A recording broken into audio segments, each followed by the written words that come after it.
Good morning, good evening, good afternoon, wherever you are in the world. Codependency. Wow, we got so much to talk about on that one word, because out of my last recording comes codependency and the workaholic. So many women and men are out there and they've majored in work relationships and they've made it in work relationships, but they're fumbling around in the dark trying to figure out why they can't keep a family. Well, you can't keep a family if you are a workaholic. Sometimes there's a mindset that can't focus on anything but their work, men and women, because they may not want to allow their hearts to open up to the relationship factor. They may have been hurt, growing up as children, in their teen years, bullied or that kind of thing, or even into their adult years, they may have been hurt. So the individual will fix their mind on work. They may have been in a home growing up where all they've seen is the person that raised them, mother, father, work. To overcome lack, they may have ideated that they had to work. And so work was the only area of their life that they mastered because they fixated on work, because they didn't want to be in lack anymore. Then they came to the place where they saw they could not maintain a family life. It hurt, but they preferred their money and their job over their family life. I remember watching The Devil Wears Prada, and she worked all the time. And she wanted a good relationship, as you could see towards the end. But because work was who she was married to, she couldn't keep a relationship with, a man. So that's one of the ways you can look at this. Now, you might happen to marry someone or get into a relationship with someone that works in the same area of life that you do. And if you guys agree on working all the time, then this is a good agreement.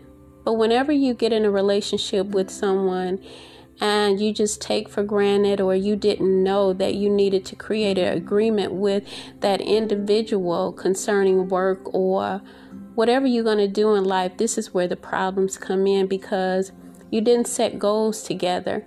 Oftentimes when I'm working with personal development, and even in groups, group support, one of the things with family relationships, or, helping those that are starting to date, that are younger than me, I go back to the issues and the problems that I had, what I see I didn't do, and how to help those around me recreate a more healthy relationship, along with boundaries. The relationship has to be created on a agreement. So if you come in and you're going to be friends, then let's be honest and be friends. If we're going to become girlfriend and boyfriend, let's be honest and be that. If we're going to have a open relationship, let's be honest and have that. All of this, it stands and it is fortified on an agreement. Because when the person is deceitful and lies and manipulation comes in, this is where we are hurting one another. And a lot of times deceit and manipulation, it comes from us not believing that we're safe telling the truth to others. Well, if you're not safe telling the truth with those that you are corresponding with or in relationship with, then why are you in a relationship? These are questions to ask yourself. If you don't feel safe to tell the truth about yourself, why are you in a relationship?